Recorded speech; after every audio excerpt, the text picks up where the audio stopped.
박수, 영광의 박수 드리겠습니다. 여러분 잘 지내셨습니까?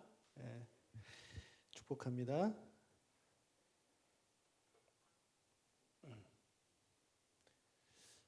교회 소식 전하겠습니다. 이번 주부터 우리가 같이 식사도 할 수가 있게 되었고 또 셀 모임을 할 수가 있거든요. 대신에 제가 정말 부탁드리는데 식사하실 때 식사만 하십시오.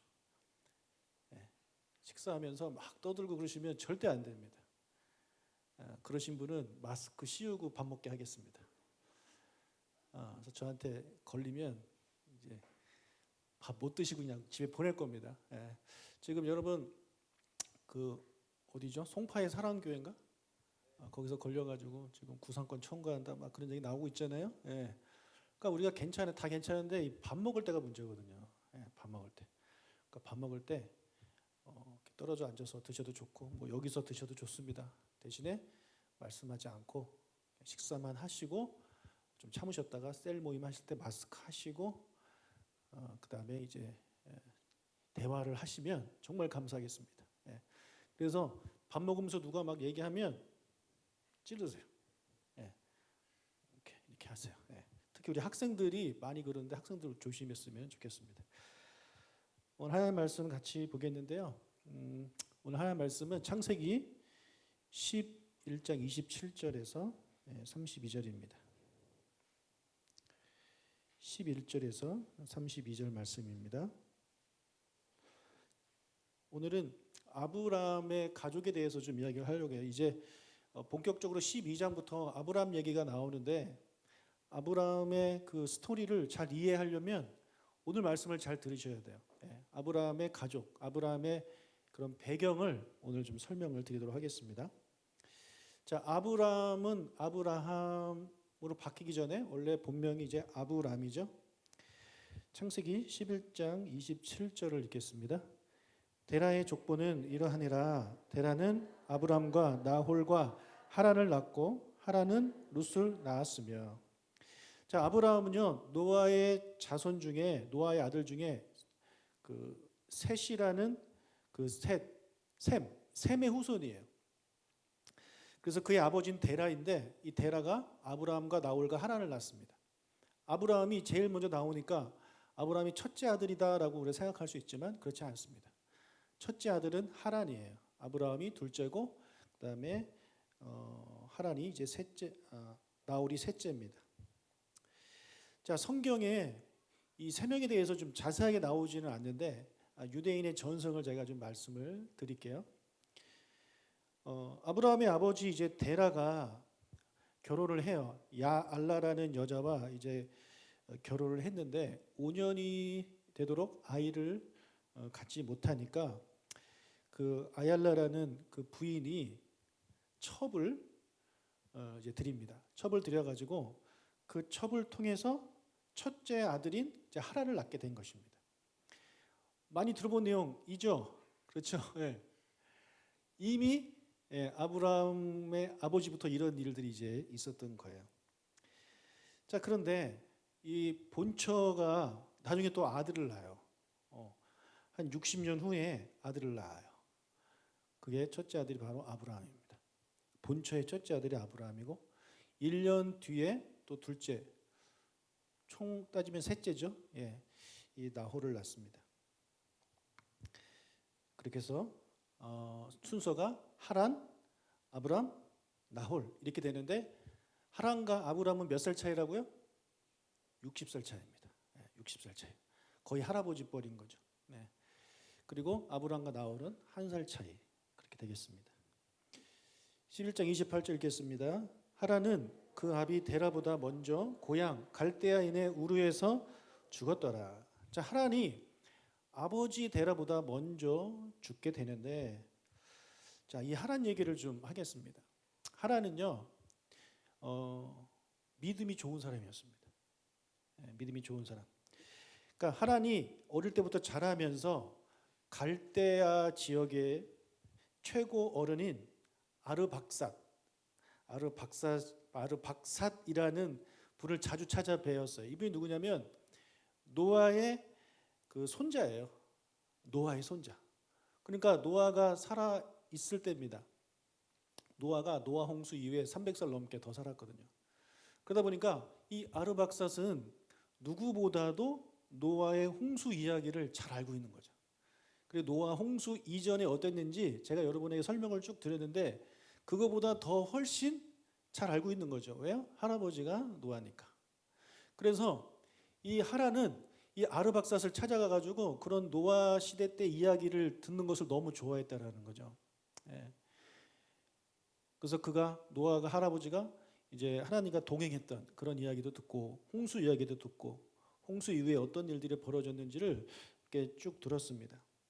그래서 그런 것을 들으면서 여러분 믿음은 들으면서 나잖아요. 믿음은 들으면서 나는 거. 특히 어린 아이들이 말씀을 들으면 믿음이 자라게 되어 있습니다. 나중에 커서 들으면 이게 안 들어가는데 어릴 때 들으면 들어가잖아요.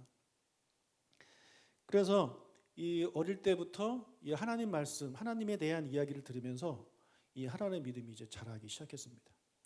그런데 그때 그 다음에 이제 하란이 누구를 데리고 다니냐면 아브라함을 데리고 다니는 거예요. 그래서 아브라함도 하란과 같이 다니면서 아르박삿을 찾아다니면서 하나님 말씀을 듣고 아브라함이 이제 믿음이 성장하고 자라게 된 것입니다.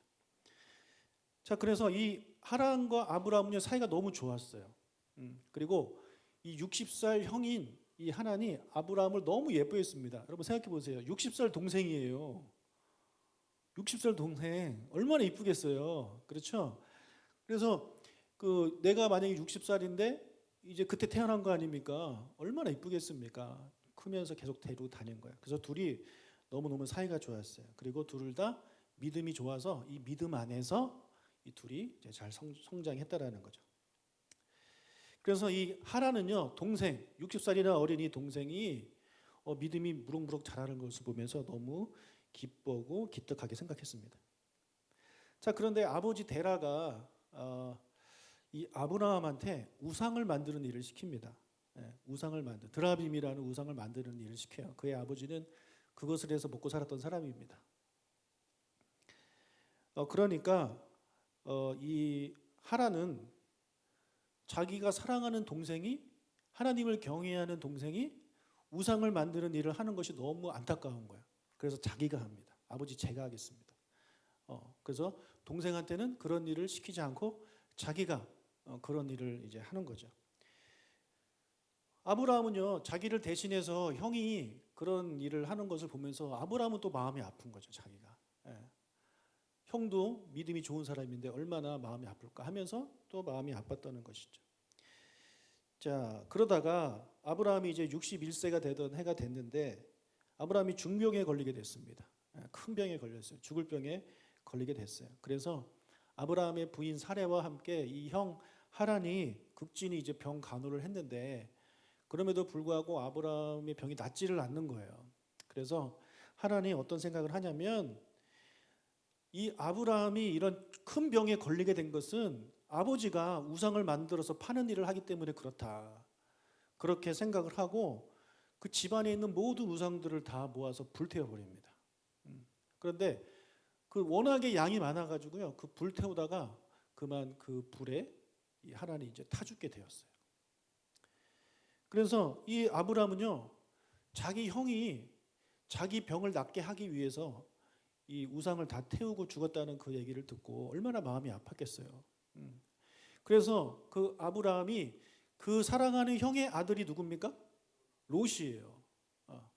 우리가 창세기 읽어보시면 아브라함이 롯을 계속 데리고 다닙니다. 엄청 챙겨줍니다. 롯이 잡혀갔을 때 목숨 걸고 가서 이제 구해오거든요. 그렇게 하는 이유가 뭐냐면 이런 과거에 이런 일들이 있었기 때문에 그랬다는 거예요. 그래서 자기 자식처럼 너무나도 사랑했어요. 특히 아브라함도 자식이 없었잖아요. 그렇기 때문에 이 형이 남긴 아들을 정말 사랑하는 마음으로 그렇게 잘 챙겼습니다. 자, 29절 읽겠습니다. 아브라함과 나홀이 장가들었으니 아브라함의 아내의 이름은 사레며 나홀의 아내의 이름은 밀가니 하란의 딸이요 하란은 밀가의 아버지이며 또 이스가의 아버지더라. 자, 아브라함과 나홀이 이제 결혼을 했습니다. 먼저 나홀부터 좀 볼게요. 나홀은 셋째 아들이죠. 이 나홀의 부인이 누구냐면 밀가입니다. 밀가. 이 밀가는 누구냐면 하란의 딸이에요. 아까 말씀드린 그 하란. 하란이 첫째 형이잖아요. 그러니까 형의 딸과 결혼을 한 겁니다. 조카와 이제 결혼을 한 거죠. 여러분 지금 시대로 생각하시면 안 됩니다. 이거 옛날 얘기입니다. 예. 자, 조카와 결혼을 했는데 결혼한 이후에 어디로 이제 이사를 가냐면 저쪽 하란 쪽으로 이사를 갑니다. 예. 하란 쪽으로 이사를 가요. 왜 거기로 이사를 가냐면 이 데라에게는 아들이 셋이 있다고 말씀드렸잖아요. 예. 그리고 이 데라는 우상을 만들어서 파는 사람이고, 그런데 첫째 아들, 둘째 아들은요 너무 믿음이 좋아. 하나님만을 섬겨. 그러니까 우상 만드는 일을 별로 좋아하지를 않아요. 예. 그런데 이 막내 아들은 좀 아버지를 닮았어요. 물론 하나님을 섬기기는 하지만 그래도 이거는 장사일 뿐이야. 그렇게 해가지고 아버지의 마음을 좀 이해를 해서 아버지가 이 나홀을 무척 예뻐했습니다. 무척 예뻐했어요. 그러다가 이제 데라는 이제 무역을 하는 사람이었는데, 그래서 그 당시 상업의 요충지였던 이 하란 쪽으로 그쪽을 뚫기 위해서 이 아들을요 결혼시킨 다음에 그쪽으로 이제 이사를 보내요. 그래서 이제 이사를 가서 따로 살게 되었던 것입니다. 나중에 아브라함이 이삭의 부인, 이삭의 아내를 구하려고 종을 하란으로 보내잖아요. 하란을 보냈는데 그 종이 리브가를 어디서 만나냐면 나홀의 성에서 만납니다. 창세기 24장 10절 읽겠습니다. 이에 종이 그 주인의 낙타 중 10匹를 끌고 떠났는데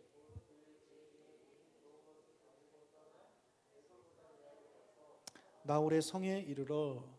자, 하란으로 갔는데 거기에 나홀의 성이 있는 거예요. 자, 얼마나 나홀이 돈을 많이 벌었는지 우리가 이제 알 수 있는 그런 대목입니다. 자, 그리고 아브라함은요 사레와 결혼을 해요. 사레는 누구인가? 사레는 아브라함의 아버지 데라가 본 부인이 있었는데 애를 못 낳으니까 첩을 얻었다고 그랬잖아요. 그래서 첩이 낳은 첫째가 하란이에요. 그리고 본처가 낳은 아브라함, 그리고 나홀. 그 다음에 또 첩이 사람을 낳는데 딸을 낳았어요. 그 딸이 바로 누굴까요? 사레입니다. 네, 사레요. 그러니까 아브라함하고 사레하고는 이복 동생입니다. 이복 남매예요. 그래서 나중에 아브라함이 애굽 왕하고 뭐 다른 사람한테 사레를 자신의 동생이라고 이렇게 얘기를 하잖아요. 그래서 그 이유가 바로 그렇습니다. 사레라는 이름의 뜻은 공주예요. 공주 또는 여왕. 공주 또는 여왕. 여러분 공주나 여왕하면 뭐가 떠오릅니까? 특히 공주하면 아름다운 여러분같이 아름다운 여러분같이 아름다운 공주가 떠오르지 않습니까? 근데 그 이름에 걸맞게 사례는요 정말 아름다웠대요. 정말 아름다웠대요. 성경에서 아름다운 여인 4명을 이제 고르면 사라, 아비가일, 그다음에 라합, 에스더 이렇게 4명을 뽑습니다. F4입니다. 근데 이 중에서 가장 예뻤던 여자가 누굴까요? 사라입니다. 사라. 그래서 이 아비가일은 정말 예쁜 여자였는데 다윗의 부인이잖아요. 그런데 이 사라에 비하면 아비가일은 원숭이와 같다. 뭐 이렇게 유대인들은 생각을 한대요. 그 정도로 사라가 예뻤다고 하는 거예요. 그러니까 여러분 아무한테나 사라라는 이름을 붙이면 안 됩니다. 되게 부담스럽습니다. 그 아이는. 자, 그래서 그런지 아브라함은요 자기 아내가 너무 예쁘니까, 너무 아름다우니까 늘 걱정인 거예요. 그러니까 낯선 땅에 가서 내가 이 사람의 남편이라 그러면 그 권력자가 나를 죽이고 자기 부인을 뺏어갈까봐 늘 그게 두려웠던 거죠. 그래서 애굽에 가서도 거짓말을 하고 그랄에 가서도 자신의 여동생이라고 뭐 완전 틀린 말은 아니지만 자기 부인한 얘기를 하지 않습니다. 근데 그때 사라의 나이가 몇 살이었냐면 첫 번째 애굽 왕한테 했던 그 거짓말 했을 때가 60대. 사라의 나이 60대. 예. 그리고 나중에 그랄에서는요 80대. 80대 때 그런 거짓말을 해요. 너무 예뻐가지고. 그래서 이게 아브라함한테만 예쁜 거 아닌가 생각을 할 수가 있는데 성경을 읽어보면 놀랍게도 애굽 사람이 반합니다. 예, 다 반해요. 그리고 그럴 사람들도 다 반해요. 사라를 보고. 왜 그렇게 반했는지는 제가 이제 설명드릴게요. 사라가 127세 죽었어요. 사라가 127세를 살았으니 이것이 곧 사라가 누린 횟수야. 127세. 그런데 유대인들은 저를 어떻게 해석을 하냐면 100세, 20세, 7세로 나눕니다. 100세 때 20대처럼 아름다웠다.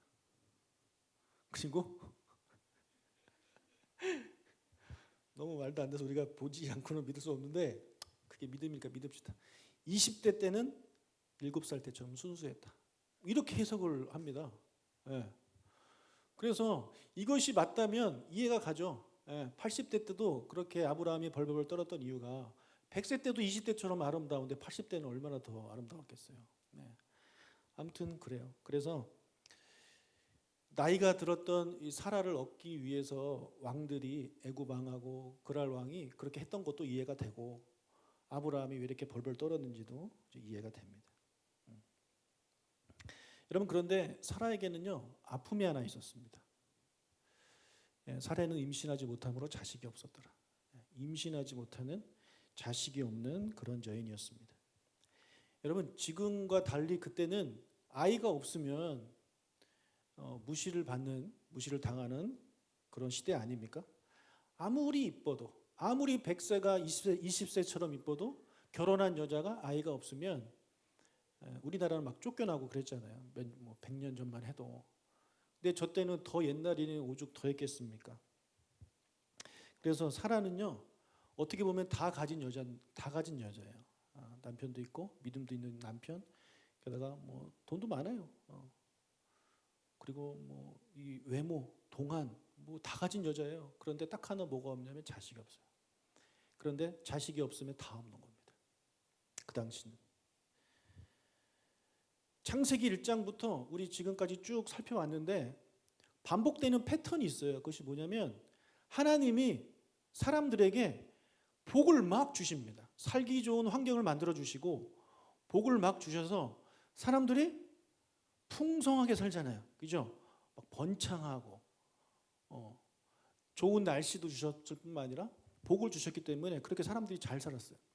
그런데 그런 복을 받은 그들이 어떻게 사냐면 하나님께 감사하고 하나님의 은혜를 갚기 위해 사는 것이 아니라 하나님을 멀리하고 죄를 짓는 삶을 살았잖아요. 그래서 하나님이 어떻게 했습니까? 심판하고 뭐 이렇게 흩어버리기도 하고 그렇게 하셨잖아요. 이것이 지금까지 반복된 창세기 1장부터 11장까지의 내용이에요. 그런데 지금 새로운 것이 이제 등장합니다. 완전히 새로운 것. 그것이 뭐냐면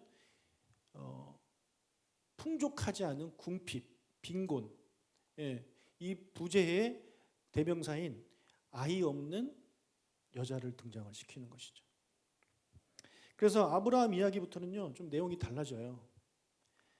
자, 아들을 먼저 보낸 사랑하는 아들을 먼저 보낸 아버지 데라의 이야기가 나오고 그리고 임신하지 못하는 사라의 이야기가 나오고 그리고 자식이 없는 아들이 없는 아브라함의 이야기가 나오고 아버지가 없는 룻의 이야기가 나옵니다. 그러니까 등장하는 모든 사람들이 다 하나같이 뭔가 없는 부족한 그런 주인공들이 이제 등장하기 시작되는 거죠. 그래서 과거에 하나님이 복을 주셔서 막 풍성하게 살았던 사람들이 결국에는 하나님을 떠나고 배반했는데 이제는 다른 사람이 등장해요. 하나님이 주시지 않은 게 있어요. 하나님이 먼저 가져가신 게 있어요. 그렇게 결핍을 가지고 있는 사람들이 등장했어요. 이 사람들은 도대체 어떻게 하나님께 하나님을 이렇게 대할 것인가?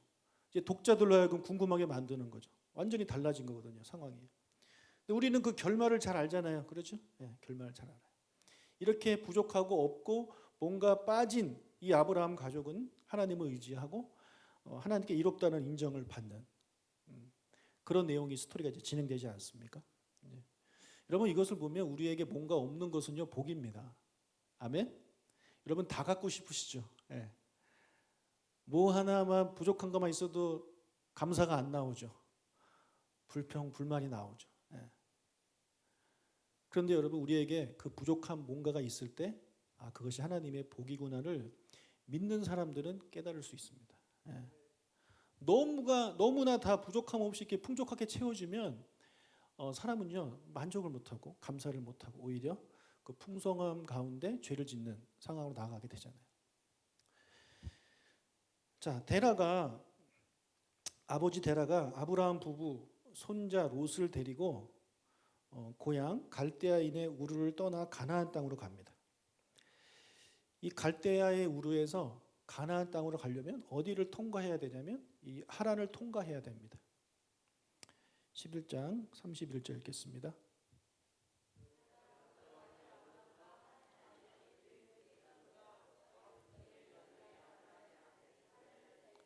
갈대아인의 우르를 떠나 가나안 땅으로 가고자 하더니 하란에 이르러 거기 거류하였으며. 자, 가나안으로 가려던 이 데라가 가나안까지 가지 아니하고 하란에 머물게 되고 거기서 정착을 하게 돼요. 죽을 때까지 거기 살게 돼요. 자, 이렇게 계획을 갑자기 바꾸고 거기에 머문 이유가 무엇일까? 이것에 대해서도 우리가 이제 짐작은 할 수 있지만 유대인들도 어떻게 생각을 하고 있냐면 이 하란이라는 도시가 그가 사랑하는 아들이 죽은 도시하고 이름이 똑같잖아요. 네, 똑같은 도시 이름이. 그래서 그 도시에서 자기 아들 생각이 났다라는 거죠. 게다가 거기에 지금 누가 살고 있습니까? 막내 아들이 살고 있습니다. 막내 아들이 돈 많이 벌어가지고 부자가 돼서 잘 살고 있어요. 그러니까 굳이 한 번도 가본 적 없는 그 가나안 땅에 가고 싶겠습니까? 그냥 이 땅에서 이 나홀을 둘째 아들이라고 생각하고 이곳에서 행복하게 제2의 인생을 살고 싶었던 거죠. 그래서 가나안으로 가지 아니하고 중간에 거기서 머물러 버립니다. 그리고 거기서 죽어요. 자, 여기 31절을 보면 주어가 데라예요. 데라가 아브라함의 처를 데리고 그다음에 손자 롯을 데리고 가나안으로 가려고 했다가 하란에서 머물렀다. 그러니까 마치 가나안으로 가려고 했던 계획을 세운 사람이 아버지 데라라고 우리가 이제 오해를 할 수가 있는데 사실은 그렇지 않아요. 저 가나안으로 가고자 했던 그 계획을 세웠던 사람은 누구냐면 바로 아브라함입니다. 사도행전 7장 2절에서 4절 읽겠습니다. 스데반이 이르되 여러분 부형들이여 들으소서. 우리 조상 아브라함이 하란에 있기 전 메소포타미아에 있을 때에 영광의 하나님이 그에게 보여. 자, 여기 보니까 조상 아브라함이 하란에 있기 전에 어디에 있었다고요? 메소포타미아. 아까 말씀드린 갈대아인의 우르라는 땅에 이제 살고 있었을 그때에 하나님이 그에게 나타나셨다는 거죠. 그리고 말씀하셨습니다. 3절 이르시되 내 고향과 친척을 떠나 내가 내게 보일 땅으로 가라 하시니 아브라함이 갈대아 사람의 땅을 떠나 하란에 거하다가 그의 아버지가 죽음에 하나님이 그를 거기서 너희 지금 사는 이 땅으로 옮기셨느니라. 자, 그래서 하나님은요 아브라함과 그의 가족들이 우르 땅에 살고 있을 때에 나타나셨어요. 그리고 말씀하셨어요. 여러분 아브라함은 아까 말씀드린 대로 그의 형 하란과 함께 아르박삿을 찾아다니면서 그때는 쓰여진 성경이 없으니까요. 이 듣는 성경을 가지고 누구보다도 재미있게 성경 말씀을 들으면서 믿음을 키워왔던 사람이에요. 그런 그에게 하나님이 나타나신 거죠. 그리고 뭐라고 말씀하시냐면 내가 내게 지시할 땅으로 가라. 내 고향과 친척을 떠나서 가라. 이렇게 이제 말씀을 하셨어요. 그래서 아브라함이 그 말씀을 듣고 바로 순종합니다. 여러분 아브라함의 장점은요 바로 이거예요. 아브라함은 그렇게 완벽한 사람이 아닙니다. 아까도 말씀드렸다시피 거짓말도 잘하는 사람이고 그랬던 사람이에요. 그런데 이 사람이 정말 잘한 게 뭐냐면 하나님 말씀에 대해서는 들으면 바로 순종하는 사람이에요. 왜 가요? 어디로 가요? 뭐 이런 거 없어요. 가라고 하시면 그냥 가는 거예요. 그래서 그 땅에서 나오는데 홀로 대신 늙은 아버지를 두고 오지 않습니다. 그리고 자기 아들처럼 생각했던 롯, 사랑하는 형의 아들 롯을 그냥 두고 오지 않아요. 가족을 챙겨요. 책임감 있는 사람이죠. 그래서 그들을 챙기고 직계 가족만 챙기고 하나님 말씀대로 그 친척과 고향 땅을 떠납니다. 자, 여기는 아버지를 떠나는 얘기가 있어요, 없어요? 없죠. 아버지 집을 떠나라는 얘기는 나중에 창세기 12장 1절에 나와요. 그 말씀은 하나님이 언제 하시는 거냐면 하란에 있을 때 얘기하는 거예요. 하란에서 언제? 그의 아버지 데려가 죽은 다음에. 그러니까 지금 아버지가 죽기 전이에요. 죽기 전이라서 하나님이 너 아버지 버리고 떠나라 말씀하지 않아요. 친척만 떠나라 그래요. 그래서 아버지를 데리고 자기 조카, 롯은 조카지만 아들로 생각했기 때문에 데리고 나옵니다. 이러면 우리가 이 하나님께서 아브라함을 부르시는 이 장면을 보면서 하나님의 부르심에 대해서 우리가 생각을 좀 해봐야 돼요. 하나님의 부르심. 여러분, 하나님이 여러분 부르셨습니다. 믿으십니까? 여러분 이 자리에 왜 오셨냐면 하나님이 부르셨기 때문에 오신 거예요. 여러분 오고 싶어서 온 게 아닙니다.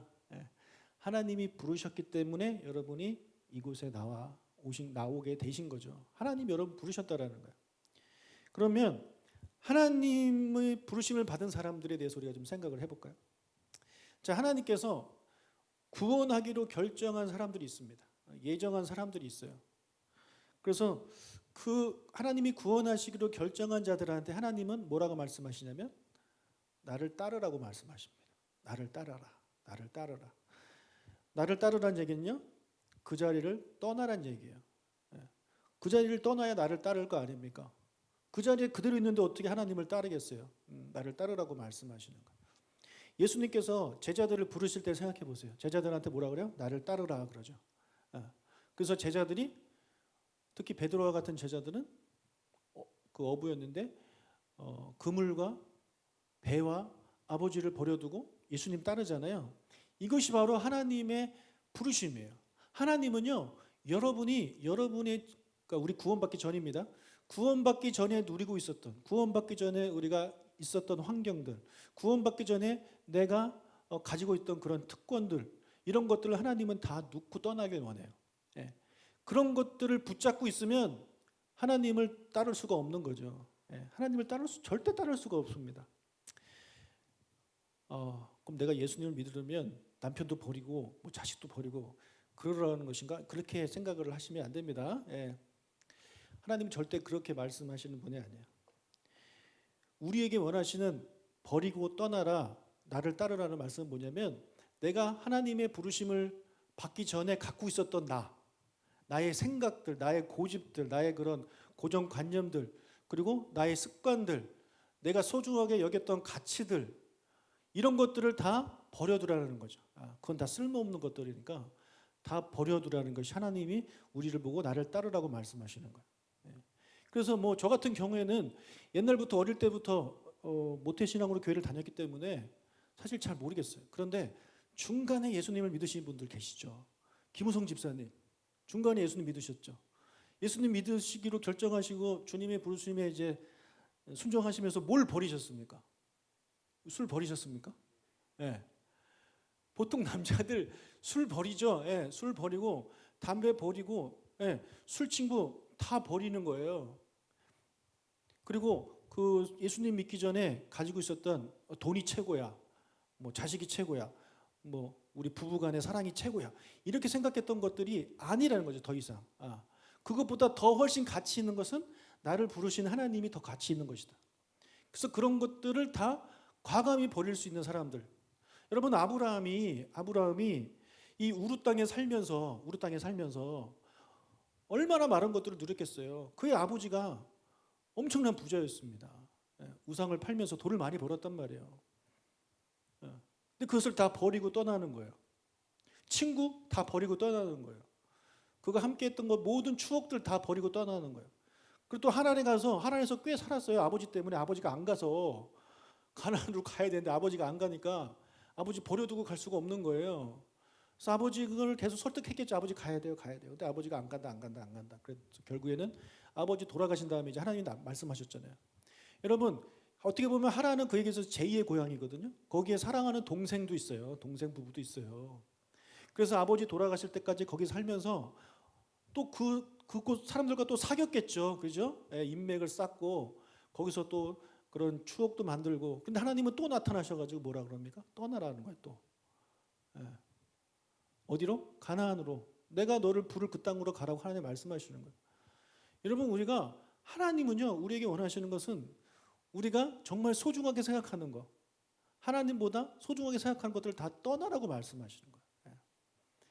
그래서 예수님도 가는 곳마다 제자들한테 나를 따르라 나를 따르라고 말씀하셨죠. 그래서 어떤 부자 청년이 찾아왔잖아요. 그렇죠? 예. 그랬더니 예수님이 뭐라 그래요? 너 가진 거 다 팔아서 가난한 자한테 주고 나를 따르라고 말씀했더니 그 사람이 고민하잖아요. 고민해서 결국에 어떻게 합니까? 그냥 돌아가죠. 예. 떠나지 못합니다. 원래 자리로 돌아가는 거예요. 예. 여러분 하나님의 부르심을 뭔지 아는 사람은요 떠납니다. 어떤 것이 더 가치 있고 어떤 것이 정말 중요한지를 깨닫는 사람은요 하나님이 오라고 하실 때 고민은 되겠죠. 당연히 고민 안 되겠습니까? 예. 고민은 되겠지만 믿음 있는 사람은요 그거 버리고 떠나요. 예. 옛날에 그 누렸던 예수 믿기 전에 누렸던 세상 즐거움 만족 이런 거 다 버리고 떠나는 거예요. 여러분 저는요 친구가 딱 2명입니다. 이 세상에. 예. 다 버렸어요. 버림을 당했죠. 제가 뭐 친구들 뭐 만나지도 않고 하니까. 여러분 세상에서 세상 친구들과의 관계도 막 유지하면서 신앙생활 제대로 할 수 있을 거라는 기대는 버리십시오. 예. 세상의 그런 가치를 붙잡으면서 동시에 하나님 나라가 말씀하고 있는 가치를 내가 동시에 붙잡겠다라는 생각은 버리십시오. 그거는 불가능한 겁니다. 그것은 하나님의 부르심에 응답하지 않는 거예요. 겉으로 보기에는 하나님의 부르심에 응답하는 것 같지만 결국에 뭐냐면 계속 그 자리에서 걷고 있는 거예요. 하나님을 향해서 그 자리에서 걷고 있는 거지 가지를 못하는 겁니다. 그러니까 어떻게 돼요? 10년, 20년, 30년, 40년 신앙생활에도 맨날 그 모양 그 꼴이 되는 이유가 바로 그것입니다. 하나님께 가야 되는데 못 가요. 이게 아쉬워서 아까워서. 예. 여러분 꼭 뭐 어떤 소유만을 말씀드리는 게 아니에요. 여러분이 가지고 있던 그런 옛날의 그런 성격들이 있잖아요. 예. 나를 사랑했던 것들 이런 것들도 여전히 붙잡고 있으면 하나님은 아직 따라가고 있는 게 아닙니다. 여러분은 아직도 여전히 우루에 머물러 있거나 아니면 하나님을 따르다가 중간에 멈춰버린 사람들은요 지금 하란에 와 있는 거예요.